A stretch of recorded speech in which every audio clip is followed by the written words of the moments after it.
All right, so the idea of subjective truth, it's a problem. Um, I was listening to an interview the other day, and the interviewer said, what does truth mean to you?"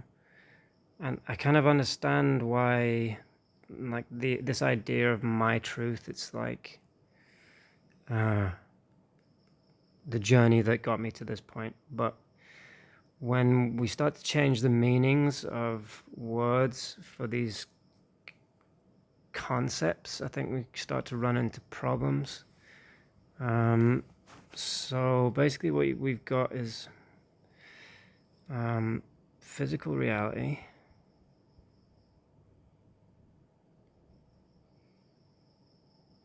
that we're in, and we rely on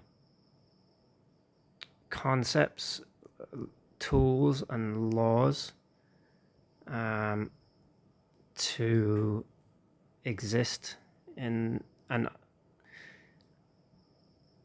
comprehend and interact with this physical reality. Um, for example, language, maths,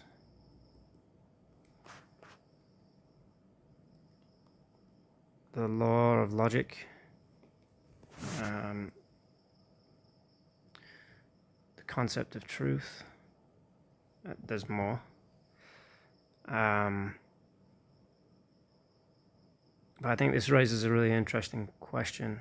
And when I sort of delved into this, it really blew my mind how this all ties together. So these laws and tools, that we know that they exist because we use them. We can't actually operate without them, and we know that they're metaphysical because you can't bring me a truth or a number or a word. And we know that they're constant. They exist because, let's say, you make a statement, you make a claim. Language doesn't exist. Well, you're using language. Truth doesn't exist. Well, you're actually using the concept of truth to make that claim, that statement. So truth does not exist. So that's actually a good example, because you're using language, you're using logic, and you're using the concept of truth. You're making a claim, so we know that that's false.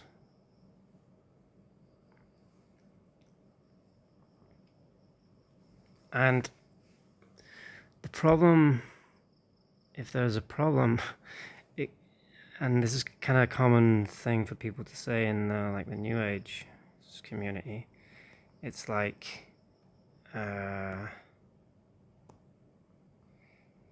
so my truth, and if your truth disagrees with my truth, then it becomes just this endless circle. No, my truth, but no, my truth.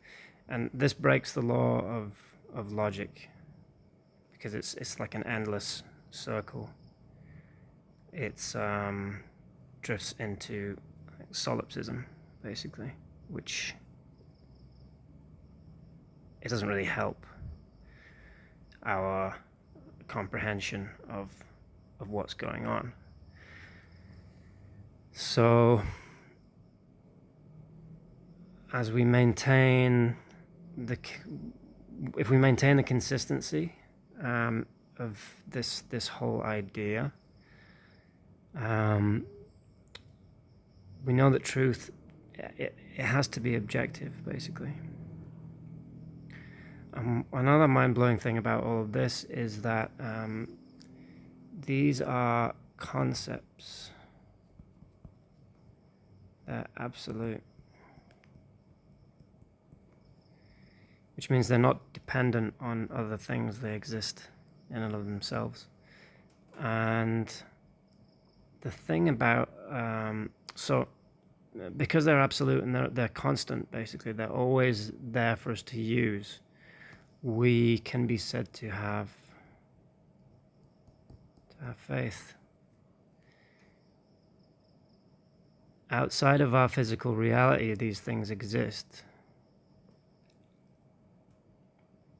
And we didn't create them from our physical reality.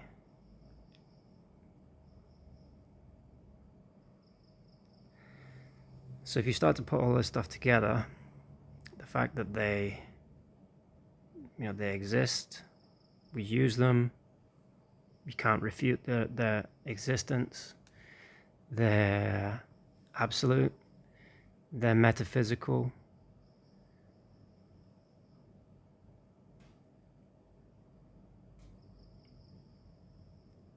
all concepts,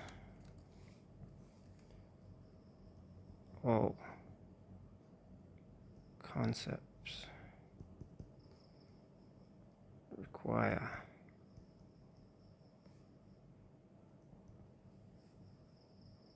a mind. So using logic,